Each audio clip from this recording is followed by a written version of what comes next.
TokuCast. Eu venci! Eu jamais vi um ninja assim. Os habitantes do mês estão de olho na Terra. Venha me enfrentar! Já estou enfrentando. Será muito fácil acabar com você. Ouça bem, Jaspion. Você tem a missão de defender a paz deste universo.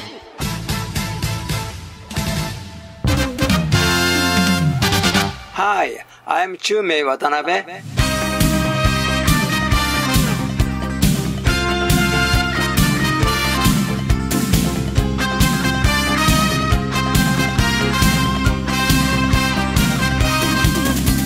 Numa distribuição tokusatsu.com.br, o fantástico, ou não, TokuCast está no ar. Eu sou o Gil e Kuroda, vamos homenagear uma lenda que infelizmente nos deixou. Uma lenda, mas viveu bem pra caramba, né? Shumei Watanabe. Não, viveu muito bem. Este rapaz que nos deixou aos 96 anos. E realmente foi uma... Assim como o Sony Chiba está para os dublês, esse homem está para a música do Tokusatsu. É isso aí. Cara, e pra falar de Shumei Watanabe, ou de Michiaki Watanabe, porque Shumei e Michiaki é o mesmo nome, com leituras diferentes. Quem está conosco hoje para este TokuCast que talvez se torne lendário? Eita, que honra estar aqui. Já falei, esse é aquele cast que eu tô aqui só de ouvinte para eu poder ouvir tudo antes que todo mundo. É por isso que eu tô aqui participando hoje. Ela que é a nossa rainha do TokuCast, diretamente da cidade de Tsukuba, nesse momento aí fazendo os seus praticamente 22 graus agora em Tsukuba, Beth Hayashi. Oi, gente, Beth Hayashi na área.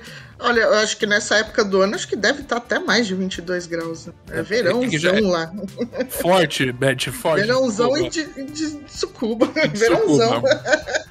Diretamente do site J-Songs, ele que é uma enciclopédia quando o assunto é músicas.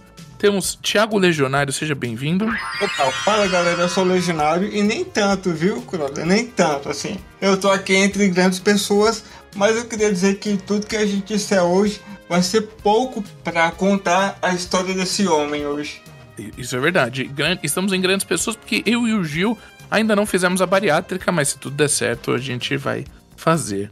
Ele que também já esteve aqui participando do cast algumas vezes, diretamente da nossa capital, do nosso centro do universo brasileiro, diretamente de Brasília, temos ele, Anderson Tinoco, seja bem-vindo. Saudações a todos os ouvintes do TokuCast, saudações ao pessoal aqui do TokuCast, Beth, Kuroda, Thiago, Ricardo, Gil. Satisfação estar aqui novamente. É o que o Thiago falou, eu acho que um cast, 2, talvez 3, 4, ainda é pouco para falar de 96 anos de história. Será que finalmente a gente vai estrear o parte 2 depois de 2 anos e meio de podcast? Será? E ele dispensa apresentações, ele que passou uma maratona comigo aí recentemente em São Paulo e no Rio, mas ainda, apesar de toda a maratona, é um cara que ainda se emociona vendo os seus heróis japoneses. Com vocês, Ricardo Cruz. Muito boa noite, meus amigos, prazer estar aqui com vocês. Realmente foi muito legal, né, Kuroda, nossa volta aí, né, com Anime Friends, com o Atari, o Tsutsui. Mas hoje aqui o assunto é muito especial e é um assunto que costuma me emocionar sempre, que é o Shumei Watanabe, né, um dos compositores que eu mais gosto no planeta Terra e uma das grandes fontes de inspiração para tudo que eu segui fazendo na minha vida. Então vai ser uma gravação bem especial para mim. Isso aí. E para você que tá ouvindo e não sabe quem é Shumei Watanabe, vamos usar um termo que talvez a galera que acompanha mais Hollywood entenda. É tipo John Williams pra gente, pra nós fãs de Tokusatsu. Sim, eu acho totalmente. Eu acho, na verdade, que o John Williams é o Shumei Watanabe de Hollywood. É isso aí, concordo.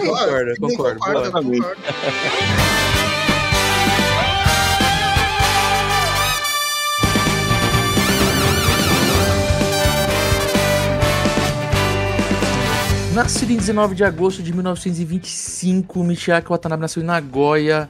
Cara, e assim, ele nasceu em 25, né, cara? Tá tão longe da gente, né?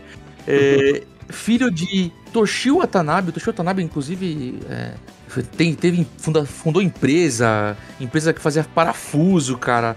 Assim, o pai dele trabalhava também com empresa de pintura industrial, Então ele nasceu numa família de um empresário, né, cara? E o Michiaki Watanabe, ou Shumei Watanabe, desde pequeno ali, né? Na verdade, quando era pequeno, acho que não tinha muito interesse por música. E começa a se interessar mesmo quando começa a acompanhar o pai num gosto que o pai tinha de enka, né, cara? O pai dele ouvia muito enka numa vitrola. Inclusive, devia ser só vitrola naquela época, né? Ricardo, enka, para nossos ouvintes, como é que a gente pode explicar o que é o tipo de música enka? A música enka é uma música tradicional japonesa, é uma música que muitas vezes é uma música de lamento, é como se fosse o fado do Japão, né? Fala de sentimentos profundos, de ruído. De corações partidos, uma música, né, que tem essa sofrência e é comumente também tocada com instrumentos tradicionais japoneses, tem uma linha melódica toda característica. Eu adoro o enka, eu acho muito legal e é um ingrediente essencial, né, para muitos compositores utilizaram aí para fazer anime song, pra caramba. Eu adorei essa comparação, fado do Japão. Eu compararia com sertanejo no Brasil. Ó. Tipo isso. Pode ser. Mais equivalente seria o sertanejo mesmo, né? E, gente, o cara cresceu ali 25, ele, né, até o começo ali, até depois da licença, ele pega até ali a guerra e pós-guerra, né? Mas no começo ali de vida, no ensino médio ali dele, né, ele aprende a tocar gaita, porque ele ouviu um amigo tocar gaita. E isso é bem interessante porque ali desperta mais do que só ouvido, né? Porque a gente curte música, porque ouve alguém que curte e acompanhar o gosto de alguém é uma coisa, né? Mas quando a gente tem necessidade de cantar, de tocar um instrumento, né, cara? É um negócio que tem que ser contado quando a gente conta a história de alguém famoso nesse sentido, porque é ali que tudo começa a mudar, né? Começa a florar ali, né? E o cara, pra ser um maestro, é quase que um ouvido absoluto pra saber exatamente qual o artista tá tocando qual instrumento e sobe aqui, desce aqui. Então realmente é um ouvido muito apurado, né? E ele começa a ser influenciado pelo cinema americano, mas também não tem jeito, né, gente? Eu acho que o cinema americano, pra muitas coisas, ele acaba sendo uma influência. Eu não sei se ele decide bem ali na infância, na adolescência, que seria um compositor de músicas de filme, né?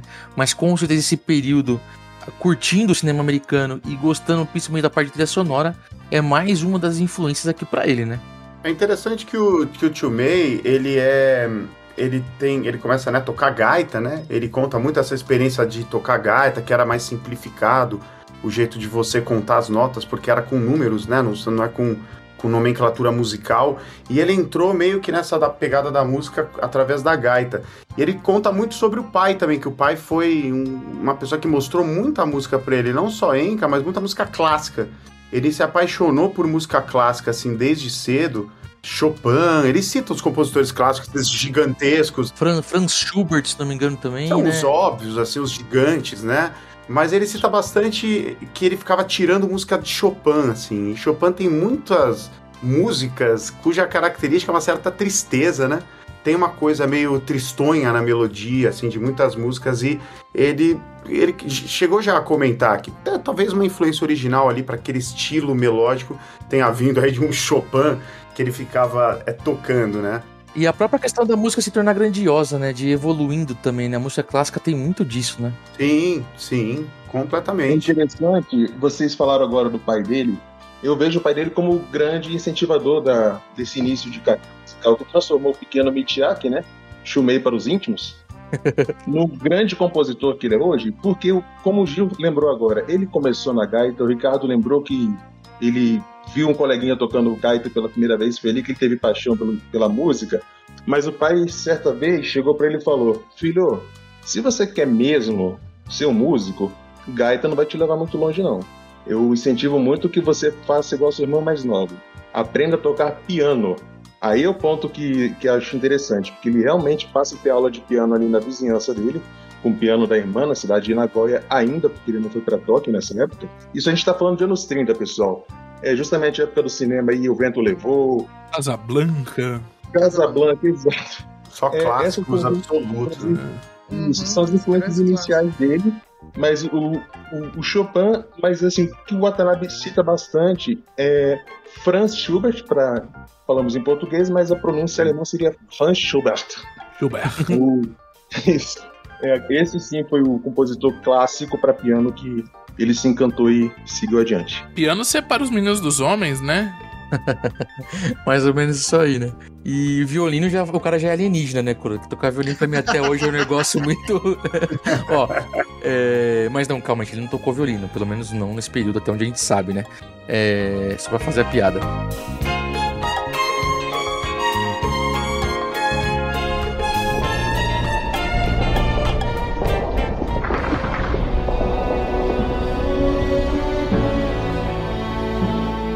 Gente, quando vem a Segunda Guerra Mundial, e a Segunda Guerra Mundial é foda, né, cara? Porque ela vem de um jeito que... E principalmente os países que tiveram mais participação da guerra, e todo mundo sabe, eu preciso estar contando aqui pra vocês, mas vocês sabem a participação do Japão na guerra e o quanto que o Japão sofreu, e também o quanto que o Japão se reconstruiu, né? Mudou também depois disso. Gil, esse sofrimento, ele se traduz muito na biografia do Watanabe. Lógico, como todo japonês daquela época, como todo soldado americano, enfim, guerra é sempre uma merda. Sim, e é importante falar, galera, porque tem pessoas que demonizam alguns países, né, por causa de alguma coisa. Gente, as pessoas que estão lá não é 100% mal. A favor ou contra, né? Tem pessoas que têm que seguir as regras da sociedade em que ela vive. Tá, então a gente não pode generalizar, né? Mas uma curiosidade nojenta da guerra é o seguinte, na questão da música. Eu soube isso agora, pesquisando a vida do próprio Watanabe. Enquanto ele tinha como paixão, ele gostava muito da música, do cinema americano, teve uma lei no Japão que assim que estourou a guerra foi banido qualquer espécie de música americana ser tocada, assim, digo, nas rádios. Sim, porque era o inimigo, né, cara? Era o país inimigo, né, cara? Exato. Ou ele próprio, o Watanabe, ter acesso a essa música, ou ele tocar até no piano. Isso não podia. Que nem aqui no Brasil. Aqui no Brasil, os países do eixo, os japoneses, alemães, não podiam falar o idioma aqui no Brasil. Os jornais foram todos banidos. Enfim. E por causa da guerra, muito japonês, muito alemão, muito italiano, que era o eixo ali, né? Muita gente de bem era, inclusive... sofria preconceito por causa disso, né? Por serem desses países, né? Horroroso, porque você não podia nem ouvir. Se alguém pegasse o seu ouvido, você era preso, cara. Sim. E aí pensa, por que a gente tá explanando um pouquinho esse assunto pra quem tá ouvindo a gente? Porque o Shumei Watanabe, ele, jovem na época, ele largou tudo, né, cara? Largou os estudos, largou o sonho, porque teve que trabalhar, cara. Assim como muitos japoneses ali, que já tinham condições de trabalhar. Ele trabalhou com fundição de ferro. Então vocês imaginam a dificuldade que é esse período, como tudo é banido, como a gente contou aqui, como a gente estava explicando, então quer dizer, ele ficou sem acesso a nada por um bom tempo, né, cara? Ele chegou a ter uma formação superior fora da música ou não? Sim, ele entra na Universidade de Tóquio. Ele fez Todai, né, cara? Ele fez a Todai. A história que ele conta sempre é que o pai dele, de novo, né, incentivando ele, mas com cuidado, falava pra ele assim, olha, né, porque ele começou a se encantar com os filmes, ele já queria fazer trilha sonora de filmes desde cedo, ele se sentia capaz de fazer trilha sonora, né, ele conta, em toda entrevista ele fala, né, que ele ficava vendo naquela época os filmes, e ele falava, nossa, mas a qualidade aí da trilha sonora dos compositores, né, bem mais ou menos, né, se for pra ser esse nível, acho que eu consigo fazer melhor, e ele começou a se encantar muito. Acho que muito via música clássica, né? Que é uma música que ela é expressiva, ela tem efeitos sonoros, assim, isso mexeu com a cabeça dele. Mas daí o pai dele virou e falou assim, olha, beleza, mas compositor de filme, você tem que sobreviver no planeta aqui, né? Não me parece uma carreira que vai te dar muito dinheiro. Ele falou, faz uma faculdade de alguma outra coisa e aí você tenta a sua carreira de compositor de filme. E ele conseguiu passar na Universidade de Tóquio, que é, né, a grande universidade e tal, em psicologia. Cara, incrível isso, né, cara? O Shumei Watanabe era psicólogo, cara. Psicólogo. Embora ele conte que a psicologia que ele fez... Como é que é a história? Ele falou que não era era um curso de psicologia mais experimental. Eu não sei direito o que isso significa, mas ele fala assim... Era tecnólogo então, Ricardo. Era... Tecnólogo. Era Pronatec. Com filosofia, sabe? A psicologia mais no sentido existencial da coisa. Era uma coisa um pouco mais técnica. Porque eu lembro que me perguntaram uma vez pra ele numa entrevista, pô, a psicologia te ajudou com a imaginação, a achar caminhos na cabeça e tal? E ele jogou um balde de água fria no entrevistador, falando, pô, não, porque era um curso muito técnico, era uma coisa mais científica, sei lá, terapia comportamental, não sei nem se existia naquela época. Mas o pai dele obrigou ele a fazer faculdade, ele fez. Uma coisa impressionante aí que vocês comentaram é que sempre, desde o começo, ele batia o pé, não, eu quero compor trilha pra cinema, pra filme e tal. Ele nunca pensou assim em abrir o leque, né? Quero ser um compositor famoso de qualquer coisa. O foco dele era sempre cinema. E nessa época é o que o Thiago tá falando, o foco era o cinema, porque a televisão mal tinha estreado, essa questão a televisão começa a aparecer e ter ascensão mais pros anos 60, né? Final dos anos 40 começa com mais força, anos 50 o Watanabe, não vou colocar a carroça na frente dos bois não, mas eu digo assim, pra televisão o forte mais dos anos 50 em diante, aí por isso que essa questão de ser bem específico, né, quero ser um compositor pra cinema. E 50 e 40 também tinha muita questão do rádio também, né? É tipo o Ricardo, né? Quer ser cantor de anime songs e foda-se o resto. Pois é, né? E meu pai nem me obrigou a fazer psicologia, eu ainda dei sorte. E ó, ele se formou, e aí ele trouxe o piano dele pra Tóquio, ele seguiu o estudo dele já nos anos 50 já, né, Tino? 40 para 50, sim. 40 para 50, né? O pai dele falece mais ou menos nessa época também. Eu não citei aqui, mas também vocês devem ter visto que na época da faculdade ele conheceu também o Ikuma Dan, que era também um compositor japonês de música clássica, e ele também ali aproveitou bastante essa proximidade. Não sei se com aula ou só com amizade. Ele chegou a ser aluno. Chegou a ser aluno? Ikuma Dan, sim, teve aulas com ele, mas eu não sei dizer assim se era aula particular ou se era aula na faculdade. Não, perdão, na faculdade não, que ele fez psicologia. Se era aula particular ou se era aula de conservatório, isso eu já não sei dizer. O Tio Mei, ele cita muito um professor, talvez seja Ikuma Dan, eu não vou saber, que ensinou música pra ele, assim, que ele teve aula com um professor incrível que ensinou pra ele, que ele ficou apaixonado, inclusive pela teoria musical, que o professor era apaixonado por ensinar música e não sei o quê, que eu acho que é um cara que a gente tem que ser muito agradecido também, né? Por verdade. Obrigado ao dia que você apaixonar. São dois professores, tem Ikuma Dan e tem esse primeirão lá, quando ele ganhou o piano, que apresentou a ele os compositores ocidentais. São dois. Talvez seja esse primeiro, então. O primeiro, né? Que abriu o caminho.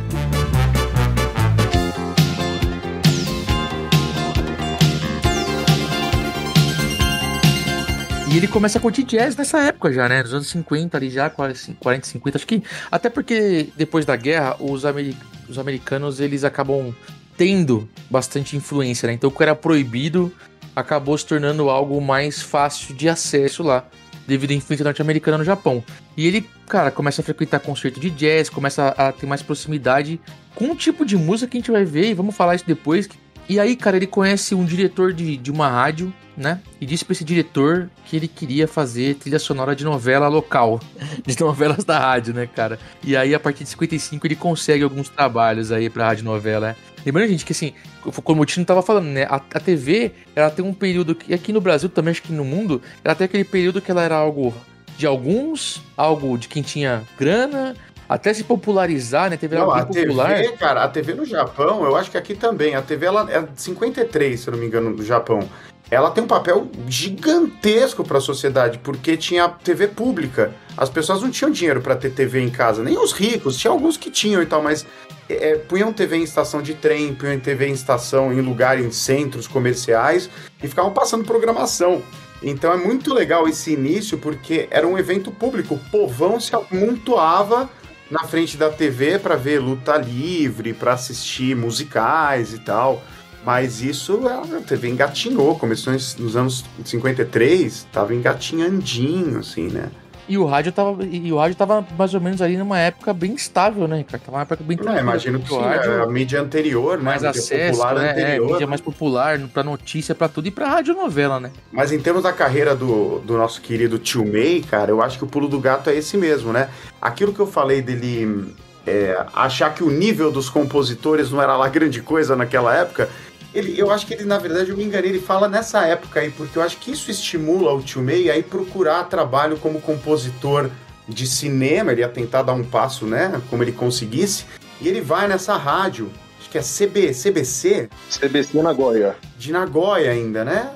Porque na verdade ele já tinha se mudado para Tóquio, ele teve a graduação em psicologia, No pós-guerra ele volta para Nagoya devido ao falecimento do pai, e aí que ele conhece a rádio, né? Ele conhece na verdade, não sei se é produtor ou diretor ou mesmo o dono da rádio, mas ele conhece alguém importante lá dentro, pedir trabalho ali, né? Engraçado é que o final dos anos 50 pra ele foi super produtivo, né? Porque ele consegue um emprego pra trabalhar com o que ele queria, ele casa, ele tem filho, ele tem lá o Toshiyuki Watanabe, que também é compositor e também já compôs pra Tokusatsu Anime, né? Nesse período que ele consegue trabalhar com o que ele queria, casa, tem filho, ele também consegue fazer a primeira composição dele, o meu trabalho dele, rádio, né? E é interessante porque ele chega, cara, é muito fascinante você ver o cara contar isso, porque assim, é uma época que você não tem demo, você não tem como mostrar o seu trabalho musical, você tem que sentar num piano ou num instrumento, tocar pra pessoa, sabe? Pra pessoa te ver se você é capaz ou não, você não tem um portfólio como mostrar. Então ele chegou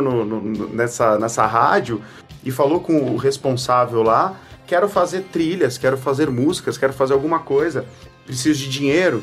E ele falou que o cara confiou nele, falou, não, vem aí, falou que foi umas 2, 3 vezes lá, falou com o cara, e aí quando ele foi, sei lá, pela 3ª vez, esse produtor da rádio entregou pra ele o roteiro de uma radionovela chamada Atom Boy, que não é o Tetsuan Atomo. É uma coisa obscuríssima que nasceu e morreu por lá, ninguém sabe direito isso aí. O Tio Mei fala que é baseado num mangá, eu já fui um pouco atrás disso, não fui muito a fundo, mas eu nunca achei esse mangá, mas ele fala que se chamava Atom Boy, a radionovela, e ele deixa bem claro, ele fala, gente, não é o Tetsuan Atomo, mas é um menininho que luta contra as forças do mal, a mesma coisa, mas não é o Astro Boy. E esse é o primeiríssimo trabalho dele, assinando uma composição. E aí a gente chega no ano de 1957, mais ou menos, 56, 57, que aí, graças a um antigo colega de faculdade, já trabalhava na Shintorro. Shintorro, Ricardo, dá pra gente... O que a gente pode citar da Shintorro? A Shintorro é um estúdio de dissidentes da Torre. Isso que eu ia falar, né? Isso que eu ia falar, que tinha um rolo com a Torre ali também, né? Tem todo um rocambole, assim, pós-guerra, porque a Torre, depois do pós-guerra, ela passa... Enfim, é uma história toda, assim, né? Ela passa a ser dominada por sindicatos. Começa a surgir os sindicatos no Japão e a Torre, ela trava uma batalha muito, muito forte, assim, contra as forças de ocupação e tal. Tem até momentos icônicos do exército americano tirando os manifestantes, as pessoas em greve lá e tal. E alguns dissidentes dessa época que precisavam trabalhar criaram um outro estúdio, criaram a Shintorro. E tanto que ele durou pouco tempo, né? Não durou muito a Shintorro, né? Tem um período determinado. Não, a Shintorro ela vai mais ou menos até, acho que, os anos 60 ali. E foi pra acho que foi o primeiro filme, né, do Tio Mei, foi pela Shintorro, né, de trilha sonora. Foi pela Shintorro, o filme, vou até falar aqui, vou passar vergonha com o Ricardo Cabete aqui, ó, ao vivo, com o meu japonês belga. Ningyo Sashishi Torimonocho. Ningyo Sashishi Torimonocho. Torimonocho é tipo um detetive, uma história detetive. E o nome do protagonista é uma série de romances, de livros que é bem velho, bem antigo, que é o Ningyo Sashishi. Sashishi é o nome do detetive e Ningyo é boneco. Só que ele também, ele era chamado de boneco porque era muito belo, era um detetive muito belo, que o rosto dele parecia um boneco de porcelana. Então ele era o Sashishi Ningyo Torimonocho, que é uma série de filmes, né? Ele fez, acho que não foi nem o primeiro, ele fez um lá, que eu não vou lembrar o subtítulo, não sei o que, Bidin, da moça bonita e tal. E tem uma história legal com esse filme. Eu nunca achei essa trilha. Tino, tem isso lançado? Tem sim isso lançado, porém não é a fita completa. O que se tem, Ricardo, é a extração do próprio áudio da fita de cinema do filme, exato. Porque tem um filme mesmo, e ao lado dele tem uma faixa pequena de áudio para ser reproduzido em filmes mais antigos. É estreia do Dali. A fita original foi perdida completamente. Tem uma história boa por trás dessa estreia dele no cinema. Ele tinha um amigo, né, que trabalhava na Shintorro. Ele falou, pô, então vem fazer aqui a trilha desse filme, né, do Ningyo Sashishi. E pediram pra ele fazer uma trilha só de guitarra, só usando guitarra. Porque tinha um filme francês, Jogos Perigosos, alguma coisa assim, se alguém puder pesquisar, um filme, acho que do começo dos anos 50, francês, se eu não me engano, chama Jogos Perigosos esse filme. Que a trilha é uma trilha que na época fez sucesso, imagina o filme, a trilha ficou famosa, uma trilha só com a guitarra, uma trilha só de guitarra, bem de suspense e tal. e eles chamaram o Tio Mei para fazer a trilha para esse episódio cinematográfico, né, do Ningyo Sashiti, e ele fez. E parece que a trilha deu muito certo, as pessoas gostaram muito da trilha desse filme que ele fez. Por isso até que eu tô afim de ouvir já, não é de hoje, assim, nunca tinha parado, né, porque quero muito ouvir. E o Tio Mei conta que a partir desse ponto, ele faz a transição pro cinema e começa a chegar muito trabalho para ele, porque essa trilha faz sucesso pra caramba. Então, cara, você pega os anos 50 na carreira dele, fazendo trilha pra filme, cara, são muitos filmes. Muito, a lista cara, parece que não acaba nunca, assim, sabe? E ele trabalha muito com a Shinto, Kanikatsu, ele faz muito filme de terror também. Em 58, Ricardo, ele entra na Sociedade Japonesa pelos Direitos dos Autores de Música, então ele também entra na briga. Olha, e a coisa já não é justa desde aquela época, né? Virou sindicalista!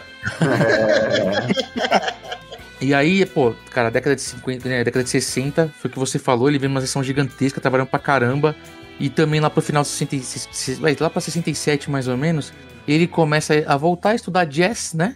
E ele estuda com um cara, e eu não sei se eu peguei isso num site japonês, me corrija se eu estiver falando besteira, que ele aprendeu jazz com um cara chamado Sadao Watanabe, só que não tem parentesco nenhum com ele. Não tem parentesco, e esse saxofonista é muito famoso por tocar música brasileira. Ele é um saxofonista muito famoso no Japão. É o Kennedy, no Japão? As comparações. O Sadao Watanabe tem uma filha que chama Mako Watanabe, que também é o mesmo nome da neta do Shumei, da filha do Toshiyuki, que é a Mako Watanabe, é atriz, dubladora, mas eu não sei se ela fez algo que nós vamos conhecer, né?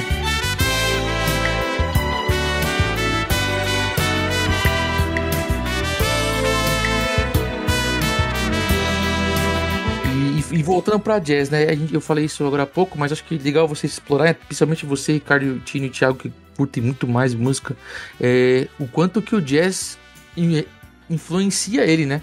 Porque agora que a gente vai entrar mais ou menos nos anos 70, começar a entrar na parte produtiva pra caramba dele também, principalmente em trabalhos com Toei, ele já vem, como é que eu posso dizer, meio que pronto já pro mercado de Tokusatsu ali, né? De Tokusatsu como nós conhecemos. Porque o jazz, a gente percebe essa influência em muito da música dele, principalmente até mais ou menos ali o começo dos anos 80, dá pra falar assim? O estilo do Tio Mei até ficou conhecido, né, como Tio Mei Sound, ou Tio Mei Bushi, que é um kanji que significa melodia, né, tá, esse é o estilo musical dele. Então isso é bem descrito no que convenciona-se que é o Tio Mei Sound. Então, só para fechar a linha do tempo até ele chegar no Kikaider, né? Lembrando que, assim, oficialmente o Kikaider é o primeiro tokusatsu, né, televisivo que o Tio Mei fez trilha, mas ele já tinha feito trilha tanto pro Super Giants, que é o primeiro tokusatsu... Primeiro super-herói japonês. Primeiro super-herói, né, pro cinema, o Kotetsu no Kyojin, e pro Ninja Butai Gecko, que passou aqui. Então... Nossos pais, nos anos 60, quando passava Agentes Fantasmas, né, aqui no Brasil, já estavam tendo contato com o Tio Mei Watanabe. Olha que coisa linda. Nossos pais, ia depender do público ouvindo aí, até os seus avós. Hoje em dia, os avós. Obrigado por lembrar da nossa velhice, viu, Tio? Tamo junto.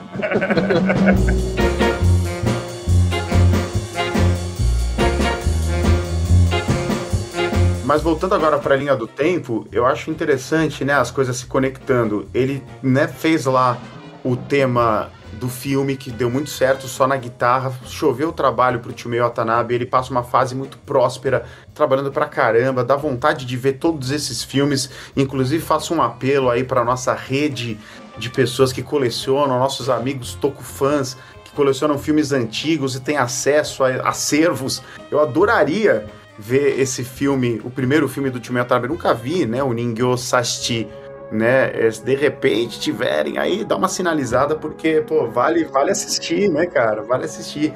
E aí, no começo dos anos 70, o trabalho começa a cair, ele começa a ficar sem trabalho, né, e aí o que ele faz? Ele vai até a Toei, né, ele vai à Toei pra pedir trabalho, né, quem nunca, né, pra pedir freela, Ele vai pra Toei pedir os freela dele. Ele precisa, né, trabalhar com... Os boletos estão chegando, né, cara? Ele fala com o Yoshinori Watanabe. Sabe quem que é esse cara? É um dos chefões da Toei Company na época, um dos grandes produtores. E também não era parente. Também não é parente. Cara, o Watanabe é o Silva. É o assim, Silva, né? Tipo um Silva, Tipo um Silva. Aí ele foi na Globo encontrar o Boninho. Aí... Isso! Não, mas o Boninho da Toei era o Toru Hirayama na época. Mas era mais o Yoshinori Watanabe, cara. Ele era o cara que tomava todas as decisões, era o cara que falava, esse ano vai ser essa temática, esse ano vai ser aquela, essa ideia é boa, não, agora vai ser essa. Esse cara é incrível. Morreu faz pouco tempo. E aí ele vai lá pedir emprego, né, pedir freela, e eles falam pra ele, olha, temos um negócio aqui pra você. O Tio Mei acha que eles vão passar pra ele uma série de ficção científica, eles não falam muito. Aí quando ele chega lá, entregam pra ele o roteiro de Kikaider. E ele conta que ficou decepcionado, porque ele não tinha noção do que era aquele mundo. Ele falou, poxa, eu quero fazer música pra adulto, achei que era uma série de ficção científica pra adulto. E o Yoshinori Watanabe dá um puxão de orelha nele. Ele fala, pô, é muito melhor do que música pra adulto, isso aqui é muito mais legal, você vai ver. E ele fica meio assim, ele fala que ele gostou tanto de trabalhar na trilha do Kikaider, isso mudou a vida dele com uma violência tão grande, que ele fala, meu período de frustração e dúvida durou muito pouco tempo. Falou que logo depois que ele começou a fazer a trilha do Kikaider e depois já emendou com Mazinger e aí a coisa foi indo, ele falou, eu não quero mais fazer outra coisa. Porque ele cita que era um universo rico para experimentações, ele podia criar o que ele quisesse, já tinha fãs, os fãs gostavam da música, dura muito mais do que as músicas que ele fazia antes, que acabavam caindo no esquecimento. E aí ele começa a carreira dele como compositor, do que a gente gosta.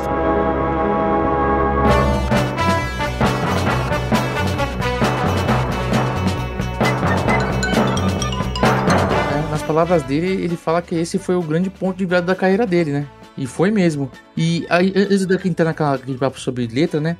Que eu ia falar do Kikaider, é porque no Kikaider a gente vê ele compondo, ainda tava comentando coisas novas e tal, mas também vê um pouquinho do lado, claro, não aqui autorreferência, que ele começa a fazer muito para outras produções seguintes, mas é referência também a outros compositores que o influenciaram, né? No próprio Kikaider a gente vê uma pseudo-influência, principalmente no tema do Hakaider, do Ennio Morricone, por exemplo, né? Não é uma pseudo-influência, Gil. É uma influência pesada, maciça, massiva daquela música você citou bem, Ennio Morricone. Tem a influência do jazz. Você falou que realmente foi o ponto de virada da carreira dele, e a gente escuta as obras anteriores que ele fez nos anos 50 e 60, não tem o mesmo brilhantismo, aquela grandiosidade, uma sonoridade diferente, assim, criativa demais, mistura de música do mundo inteiro. A gente não vê isso até Kikaider. Foi realmente onde ele caprichou e... Cara, é interessante isso que você está falando, né? Porque quando o Tio Mei faz Kikaider, ele conscientemente muda uma chave dentro dele. Ele tá fazendo música de herói. Ele não tá mais fazendo música para outra coisa, ele tá fazendo música de herói. Tem que ter um heroísmo ali. Então é muito legal e nasce aí o Tio Mei Sound. O Tio Mei Sound, que é reconhecível, né, como música de anime, Tokusatsu, Tio Mei Watanabe, nasce já em Kikaider. É legal que ele começa a experimentar também sintetizador. Ele compra aquele Mini Moog, já viram? Mini Moog, na verdade, que é um... Já ali nos anos 70, né, que era raro. Cara, aquilo é do caramba. Quando eu fui fazer o Invasion Zone, a música do meu disco, né, eu fui na casa do Paulo Beto, que é um compositor aqui, que mora aqui em São Paulo, que é especializado em fazer trilhas de terror. Olha que demais, né? Inclusive ele fazia show lá onde era o Bazar do Canegon, sabia, Beth? Show do Paulo Beto com Teremin, Minimog, ele fazia uns shows assim... Caraca, que show! Não, aquele lugar era espetacular, era o mundo da alucinação, podia chamar Mundo da Alucinação aquele lugar. Era muito foda, era muito foda. Fica aí a sugestão para um projeto, né? Pô, o Paulo Beto é demais, assim, aí eu fui na casa dele, conheci ele e tal, ele tocou Teremin na Invasion Zone e tal, e ele tinha lá um Minimog dos anos 70, que pra quem não sabe é um sintetizador analógico, né, naturalmente, com vários parâmetros, vários botõezinhos em cima, rosqueáveis, que você pode manipular o som eletrônico, né? A grande sacada desse instrumento é que antes dele já tinha sintetizador e tudo mais, mas eram estruturas muito maiores. O Minimog, ele dá esse salto deixar tudo num instrumento só, e relativamente pequeno, fácil de transportar. E fez tanto sucesso que meio que moldou, né, a cara de toda uma época, assim, musical. O Tio May conta que foi um vendedor na casa dele, que estava vendendo esse negócio de porta em porta, e provavelmente já sabia que, né, por indicação, ó, vai ali que é o Tio May Watanabe, ele vai comprar. Ainda bem que não era uma Bíblia, né? Pô, muito melhor, né, cara? E aí ele chegou lá e comprou, ele conta, qual que era o valor, cara? É tipo, acho que 600 ou 700 mil ienes. Que hoje em dia dá uns $7 mil, $6 mil, pra época uma pequena fortuna, né? Muito caro. Imagina isso, se ele fala que ele começou a usar o Minimoog em Kikaider, então estamos falando, né, do começo dos anos 70, comecinho dos anos 70. Imagina, devia ser uma fortuna desembolsar 600, 700 mil ienes, sabe? E aí ele começa a enfiar, mas ele sempre, o Tio May fala muito também isso, né? Eu sou um cara de banda, os instrumentos orgânicos, a orquestra de verdade, as pessoas tocando, sempre vão estar no cerne da minha música. Mas ele usava a música eletrônica, vamos dizer assim, né? Essas interferências de sintetizadores, não como coração, mas como algo periférico, fazendo pequenos sons, dando climas, pontuando. E a gente vê isso, né? Logo no Mazinger Z, quando começa pam, pam, pam.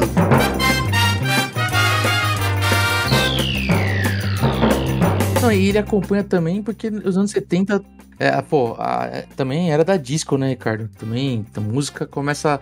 A música mundial, entre aspas, começa a ser muito influenciada ali e a mudar, né? E vai muito, cara. O tal do Yoshinori Watanabe, né? Esse boss da Toei, você falou em disco, me lembrou de uma coisa. Quando ele fez a trilha do Daitetsujin 17, o Yoshinori Watanabe falou pra ele: Tio May, quero uma trilha disco, que é o que tá pegando, sabe? Battle Fever J foi esse cara que virou pro pessoal da Toei e falou assim: olha, gente, que tá fazendo sucesso é Fever, hein? É Fever, por isso que entrou Battle Fever. Embalos de sábado à noite. Vinha tudo desse velho aí. Se vem pro Brasil é Embalos de sábado à noite, Jay.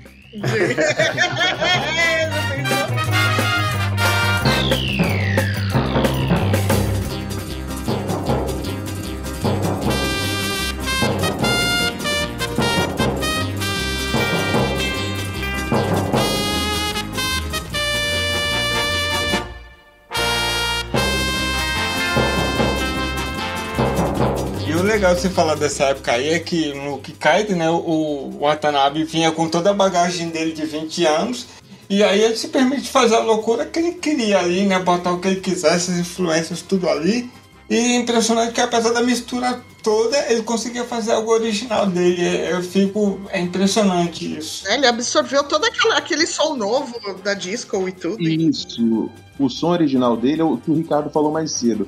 É o Tio May Sound, mas ao mesmo tempo tem essa questão assim de parecer muito bagunçado, de ter muita coisa ao mesmo tempo, e de fato tem muita influência do cinema japonês também, claro. Só que a coisa interessante é a questão, quando ele foi pra Toei, tudo bem, recebeu o roteiro do Kikaider.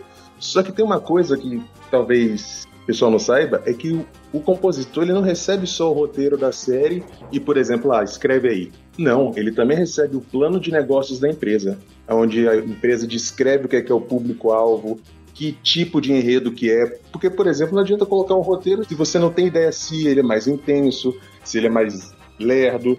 Não adianta, isso tem que ter, assim, delimitado no plano de negócio, exato. O público-alvo. Tem que explicar também, né, cara? Porque você não tem nada filmado, você tem que explicar o que é o herói, né, Tino? Não, é o que você estava falando agora, Gil, exatamente. Mostrar os cenários, mostrar o desenho dos personagens, seja ele série animada ou seja... Cenário, né? Tem que dar um pouquinho do enredo também. Você vai fazer, por exemplo, uma música de... Não o caso aqui, mas se você vai fazer uma música de amor, você tem que saber que vai ter amor, né, cara?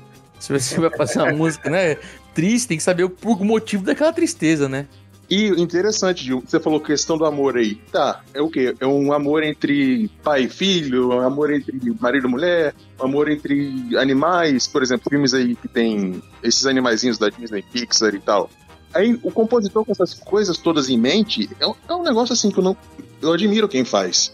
Assim, você tem um monte de coisa na cabeça e você tem que criar o que vai dar um apelo para aquilo também, que vai dar um suporte, que é fundamental. Acho muito interessante qualquer espécie de compositor, seja de filme, TV, tokusatsu, anime.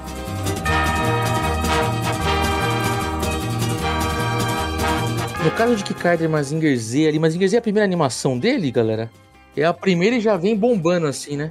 E já faz o Mazinger Z. Tem uma história curiosa também da composição do Mazinger Z. A primeira música, né, que ele fez pra abertura foi o Zetonotema, sabe? Que não sei se o pessoal conhece. Itono inochi wa tsukiru tomo. Ótima, muito boa essa música, né? Era pra ser abertura. E ainda nesse começo dos anos 70 não tinha demo. Então ia lá o Chumei Watanabe na sala do piano da Columbia, que eu tive a honra, cara, de ir na festa que eles entregaram o prédio. Foi logo nas primeiras vezes que eu fui fazer show com o Jan, acho que foi quando eu fui gravar em 2005. O prédio tradicionalíssimo da Columbia Records foi entregue, né, não existe mais. Teve uma festa de despedida e o timing da minha viagem pegou essa festa. Olha que coisa maravilhosa. Então eu tive a oportunidade de ir na sala do piano, tirei uma foto no piano, tem essa foto aqui, um tesouro pra mim. Que é o mesmo piano onde o Chumei Watanabe sentou ali no comecinho dos anos 70 e tocou, né? Não tinha demo, ele precisava performar a música para eles aprovarem ou não. E o staff todo ali num primeiro momento adorou a música, gostou, não, tá ótimo, tal. Ele fala, isso foi num sábado. Aí quando foi segunda-feira, eu recebo um telefonema de quem mais? Do Yoshinori Watanabe, o chefão, falando, olha, o pessoal gostou muito da música, mas falta alguma coisa, não é essa música não. Né, estavam já super atrasados, falando, não é, falta punch, falta alguma coisa que não sei o quê. Ele falou, bom, tudo bem, né, vamos fazer outra. Aí um staff falou, olha, eu tô escrevendo a letra aqui, porque no caso da Toei, né, ele fala que a composição era sempre letra primeiro. Letra primeiro, ele faz a letra em cima da melodia. Tem os dois casos, né, hoje em dia é muito música primeiro, mas nessa época, coisa da Toei era mais, vinha a letra primeiro, né. Tô escrevendo a letra aí, já te mando e tal. Ele falou, isso foi numa segunda. Na terça-feira, ele recebeu a letra na segunda noite. Durante terça-feira ele fez a música, o tema do Mazinger Z. Na quarta-feira isso foi aprovado e foi pro arranjo. Na quinta-feira, acho que teve o arranjo também, 2 dias de arranjo. Ele conta que assim, na sexta tava gravando com o Ichiro Mizuki já. Então ele fala que foi uma das músicas mais rápidas que ele fez na vida dele e uma das músicas mais icônicas, que foi Mazinger Z, o tema de abertura. Mundialmente conhecida. E trouxe o Z, né? Trouxe o grito de Z pro Ichiro Mizuki, que é o símbolo da carreira dele. Na vida inteira do Ichiro Mizuki, né? Inclusive, dá pra dizer que ali muda completamente, talvez, Ricardo, o mercado da anime songs ali. Muda bastante? Ou anos 80 que chacoalha mesmo o negócio? Eu acho que é mais pro final dos anos 70, com o primeiro anime boom, com a percepção, o tempo passando, as crianças crescendo um pouco, e com o começo do mercado otaku mesmo, que é deflagrado pelo Yamato, né, a versão de filme do Yamato, pelo Gundam. Aí começa a ter um movimento sério, mais otaku. Mas até onde eu sei, o disquinho do Mazinger Z vendeu bem, mas não por causa dos otakus, é porque era um desenho infantil de muito sucesso, né? Então vendeu bastante o disco, e o Chumei, ele conta que foi também um ponto de virada muito importante para a carreira dele. Nessa época aí do Mazinger Z e do Kikaider, tinha-se muitos outros compositores de anime songs, Tokusatsu em si, ou não? Ainda basicamente o Chumei Watanabe e alguma outra pessoa? Já vinha os compositores dos Ultraman, aquele compositor de Ultraman, o nome, me fugiu agora. Toru Fuyuki. Isso, Toru Fuyuki, exatamente. Sim, fabuloso. Ele era renomado por Ultraman. Tinha o Shunsuke Kikuchi, né? Que é eu ia falar dele. Toda a franquia Kamen Rider, porque Kamen Rider é anterior a Kikaider, pelo menos na TV, né? E também, Thiago, tinha outros sim.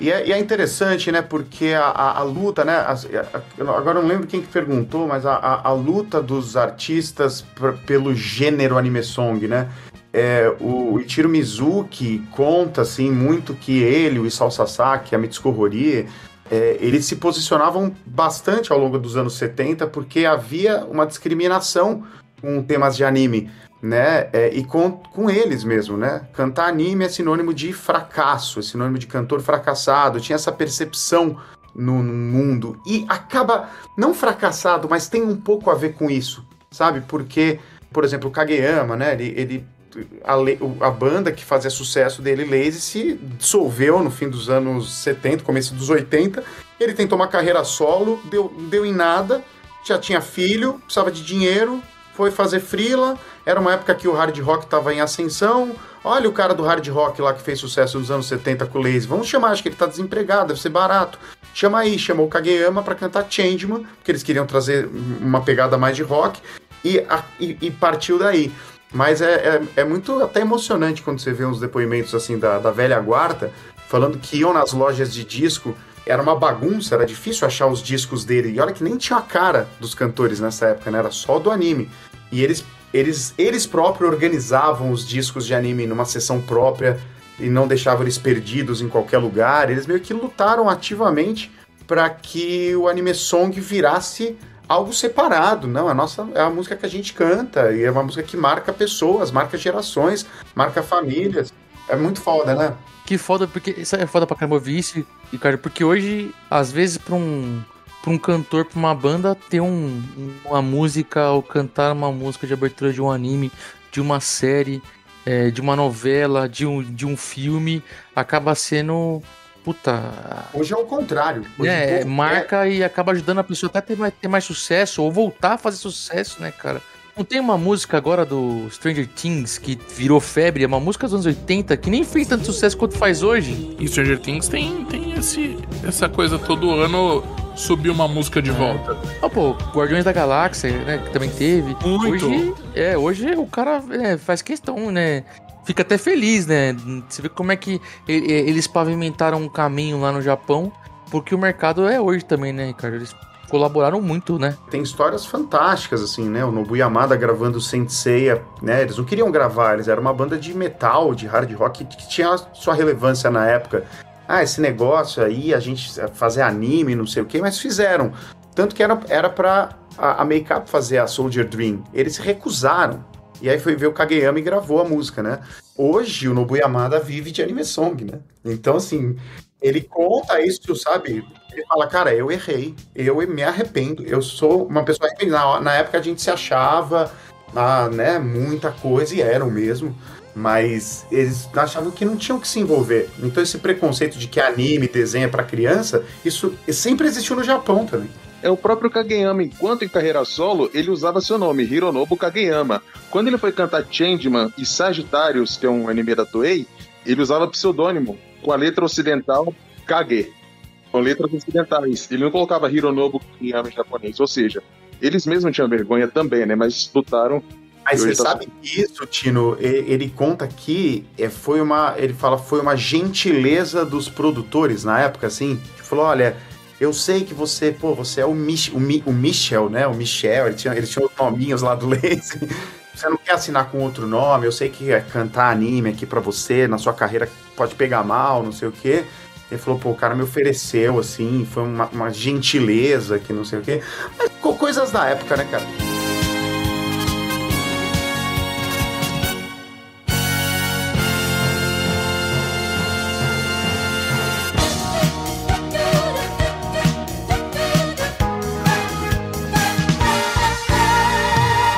Gente, como esse assunto é vasto, falamos muita coisa sobre a boa parte da vida do Shun Watanabe, nem entramos ainda nos anos 80, e ainda com um monte de curiosidade sobre anime songs, né, cara? Isso é bom ter o Ricardo, é bom ter o Tino, é bom ter vocês aqui pra poder contar isso pra galera, né?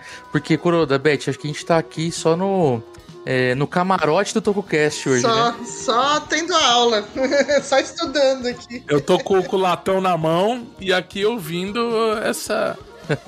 A gente tem que fazer igual no fanzine lá do Tio May, cara. A gente tem que fazer, olha aqui, ó, pros membros desse podcast, um evento anual pra gente, pode ser na minha casa, seja lá onde, pra fazer sessões de audição coletiva dos temas de grandes compositores de anime, hein? Super a favor. Bora fazer o nosso próprio Anime Friends, assim? Já tô comprando passagem de avião, hein? Nossa, super a favor. Eu topo. Super. E falando em sessão de audição, Kuroda, quem tá ouvindo esse podcast agora vai ter que dar uma pausinha, né? Vai ter que dar uma pausa, mas antes, se você chegou aqui até este momento, vai nos comentários e diz se você topa ir na casa do Ricardo, ou qualquer lugar que seja, pra gente... Tenho calma. A gente dá um endereço aí pra vocês. Não, tô brincando. Todos pra casa do Ricardo. E, gente, então, pela primeira vez, nós teremos uma parte 2 desse podcast. Queria agradecer a Beth, o Tino, o Thiago, o Ricardo. Muito obrigado aí por essa primeira parte desse papo. E voltamos daqui uma semana, né? Voltamos daqui uma semana. Não esqueça de ouvir o Talkcast Júnior, onde a gente vai também ler esses seus comentários. A gente lê os comentários lá no Júnior. E semana que vem, quem diria, a gente volta com mais Tio Watanabe. Isso se não vier a parte 3, mas acho que não. Pô, senão nossa, nem fala. O pessoal vai matar. Vamos fechar por aqui. Voltamos daqui uma semana. Um grande abraço pra vocês. Obrigado por nos ouvirem até aqui. Fiquem com o Edinho. Adeus!